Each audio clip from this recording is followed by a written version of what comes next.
నమస్తే. ఆంధ్రప్రదేశ్లో చూసుకున్నట్లయితే ఈ నెల 27న గ్రాడ్యుయేషన్ ఎలక్షన్స్ జరగనున్నాయి. మరి ఉభయ గోదావరి అదేవిధంగా గుంటూరు కృష్ణా జిల్లాల్లో ఈ ఎలక్షన్స్ జరగనున్నాయి. మరి ఉభయ గోదావరి జిల్లాకు వచ్చినట్లయితే అక్కడ టీడీపీ అభ్యర్థిగా పేరాబత్తుల రాజశేఖరం గారు పోటీ చేస్తున్నారు. మరి ఉభయ గోదావరిలో ఆయన విజయ అవకాశాలు ఏ విధంగా ఉన్నాయి, ఆయన గెలిస్తే ఎటువంటి అభివృద్ధి కార్యక్రమాలు చేస్తారు, ఇవన్నీ కూడా తెలుసుకుందాం. మనతో పాటుగా ఉన్నారు అక్కడ లోకల్ టీడీపీ కార్యకర్త గారు. సార్ నమస్తే.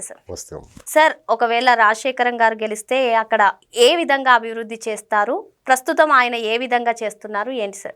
రాజశేఖర్ గారు అని ఆయన ఒక అంటే విద్యావేత్త అండి. ఆయన చదువుకున్న ఆయన బాగా చదువుకున్నారండి. ఒక సామాన్య కార్యకర్త లెవెల్ నుంచి ఎంపీపీ చేశారండి, జెడ్పీటీసీ చేశారు. ప్లస్ మన సీఎం గారు వచ్చినప్పుడు ఆయన ప్రోగ్రామ్స్ అది ఈయన చూసుకోవడం చాలా పర్ఫెక్ట్గా చూసుకునేవారండి. అంటే ఈయన అడగలేదండి నాకు ఎమ్మెల్సీ కావాలని, నాకు ఎమ్మెల్యే కావాలని అడగలేదు. పార్టీ ఈయన గుర్తించి ఈయన యొక్క సేవను గుర్తించి చాలా రోజుల నుంచి ఉన్నారండి. ఎప్పుడు ఈయన నాకు ఇది కావాలని ఎప్పుడు అడగలేదు. అంటే ఈయన వర్క్ అంటే ఈయన చూస్తారు కదండి ఎవరు ఎలా వర్క్ చేస్తారో, ఈయన యొక్క పనితనం చూసి పార్టీ గుర్తించి మీరు మీలాంటి వాళ్ళు, మీలాంటి విద్యావేత్తలు అంటే మీ బాగా చదువుకున్న వాళ్ళు ఉండాలి, ఈ పదవికి మీరే సూటబుల్ అని చెప్పి ఆయన్ని గుర్తించి పార్టీ ఆయన దగ్గరికి వెళ్ళి ఆయనకి ఇచ్చిందండి. అంటే ఉమ్మడి కూటమి అభ్యర్థిగా ఆయన్ని నియమించిందండి.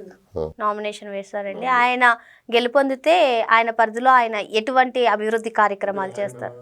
చాలా అంటే కింద స్థాయి నుంచి వచ్చారండి ఆయన. ప్లస్ ఏంటంటే ఇదేంటంటే గ్రాడ్యుయేట్, అంటే గ్రాడ్యుయేట్కి సంబంధించింది కాబట్టి ఆయనకి అన్నీ తెలుసండి. అంటే చదువుకున్న ఆయన కాబట్టి, అంటే ఆయన చదువుకున్నప్పుడు చిన్న క్లాసెస్ నుంచి ఆయన ఒక క్లాస్ లీడర్గా లేకపోతే ఇట్లా టీమ్ లీడర్గా ఆయన చాలా చేశారండి. నాయకత్వ లక్షణాలు ఉన్నాయండి ఆయనలో. కాబట్టి అంటే ఉద్యోగాలు ఇంకా కొత్త ఉద్యోగాలు ఫెసిలిటీస్ కల్పించడము, ఎంప్లాయ్మెంట్ని క్రియేట్ చేయడము, ఇంకా చాలా రకాలుగా ఆయనకి తెలుసండి.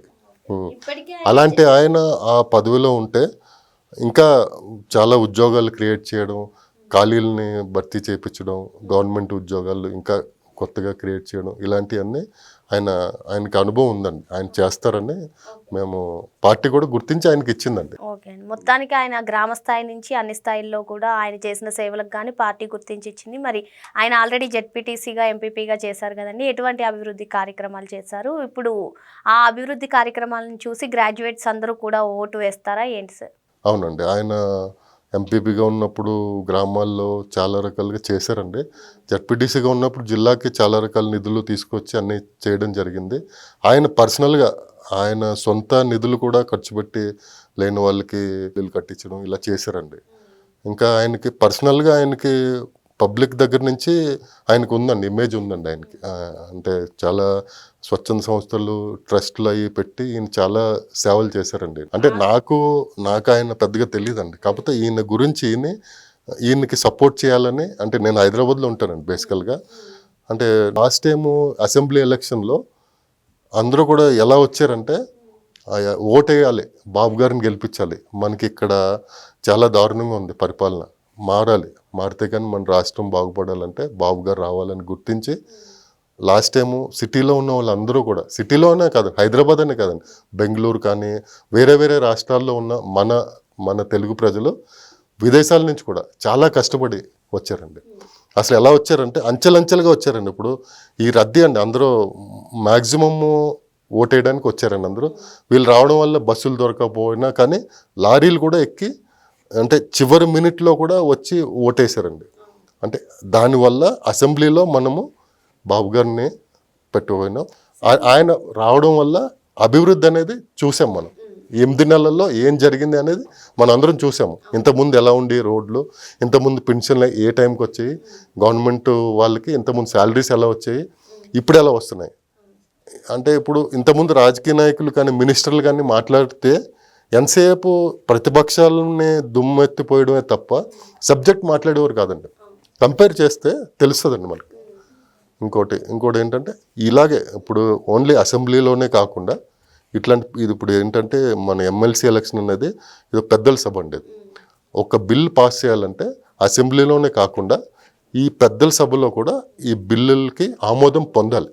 కాబట్టి మన రాష్ట్రానికి కావాల్సిన దానికి ఏదైనా చట్టాలు చేయాలంటే ఎమ్మెల్సీలు కూడా మన పార్టీ తరపు నుంచి ఉంటే మన రాష్ట్రానికి మంచి జరుగుతుందండి. ఇలాంటి రాజశేఖర్ గారు లాంటి వాళ్ళు ఉంటే మంచి జరుగుతుందండి. అసెంబ్లీ ఎలక్షన్లో ఎలా అయితే వచ్చారో ఈ గ్రాడ్యుయేట్స్ అన్ని సిటీలో ఉన్న గ్రాడ్యుయేట్స్ వచ్చి ఓటేసి మన చట్టసభల్లో కూడా మన నాయకుడు ఉండేలాగా ఉండాలని నేను కోరుకుంటున్నాను.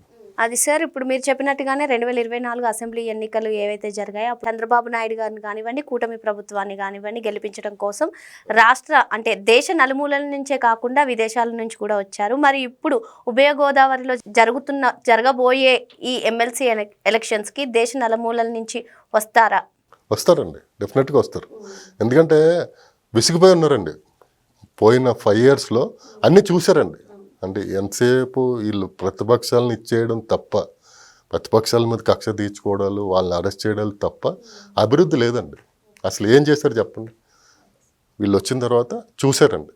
అంటే ఇక్కడ అసెంబ్లీలో మన వాళ్ళు ఉన్నారు, ఇక్కడ కూడా ఉంటే ఇంకా బాగుంటుంది అని పబ్లిక్ ఆల్రెడీ చూస్తారండి. పబ్లిక్ చూడకుండా ఉంటారా?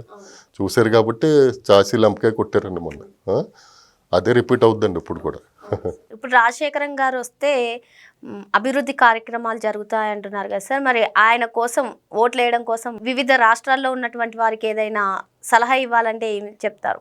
ఆయన అంటే ఇప్పుడు ఎక్కడో రాష్ట్రాల్లో ఉండి ఉద్యోగాలు చేసే బదులు ఇలాంటి నాయకులను ఎన్నుకుంటే మన రాష్ట్రంలోనే వీళ్ళకి సరైన ఎంప్లాయ్మెంట్ క్రియేట్ చేసి వేరే రాష్ట్రాలకు వెళ్ళకుండా మన రాష్ట్రంలో ఉండేలాగా ఈయన ఎంతో కొంత, ఇప్పుడు మొత్తం అందరినీ చేస్తారని నేను చెప్పనండి, ఎంతో కొంత ఒక 10%, 20%, 30% వచ్చినా చాలు కదండి. అలా అలా స్టెప్ బై స్టెప్ పెరుగుతుందండి. ఈ వలసలు తగ్గుతాయండి మెయిన్ అది. అంటే ఇప్పుడు ఇది ఎలక్షన్ ప్రాసెస్ అనేది మన ఈవీఎం మిషన్స్లో మన అసెంబ్లీ ఎలక్షన్ లాగా ఉండదండి. ఇది కొంచెం డిఫరెంట్ ఉంటుందండి. అది కొంచెం ఇది తెలుసుకొని వెళ్తే మనం కన్ఫ్యూజ్ అవ్వకుండా ఉంటుంది అనమాట. ఇదేంటంటే ఇది మోడల్ బ్యాలెట్ పేపర్ మీకు చూపించడానికి చేశాను అనమాట. ఇది ఇప్పుడు పేరాబత్తుల రాజశేఖర్ పేరు ఉంటుందండి, అభ్యర్థి పేరు ఉంటుంది. ఆ పక్కన మనం ఏంటంటే ఒకటి అంకె వేయాలండి. ఒకటి అంకె సెకండ్ మాత్రం మీ ఇష్టం, అది ఎవరైనా మీ ఇష్టం అండి. ఫస్ట్ ప్రిఫరెన్స్ మాత్రం అంకె వేయాలండి, 1వ నెంబర్ అంకె వేయాలి. ప్రాధాన్యత ఓటు అక్కడ సంఖ్య వేయాలండి. 1వ నెంబర్ వేస్తే మన ఇక్కడ పేర్లు ఉంటాయండి. ఇప్పుడు చూసారా, ఇక్కడ పేరాబత్తుల రాజశేఖర్ ఇలా పేరు ఉంటుంది. ఇక్కడ మనం ఆయన ఫోటో ఉంటుంది. ఇక్కడ మనం అంకేసి సెకండ్ మళ్ళీ మన ఇష్టం వచ్చిన వాళ్ళు సెకండ్ చేసుకోవచ్చండి. అదండి. మరి ఉభయ గోదావరి జిల్లాల్లో జరగనున్న ఈ గ్రాడ్యుయేషన్ ఎన్నికల్లో పేరాబత్తుల రాజశేఖరం గారు గెలుపొందాలని చెప్పి, అదేవిధంగా ఆయనకి భారీ మెజారిటీ రావాలని ఆశిద్దాం. థ్యాంక్ యూ అండి. Okay, thank you.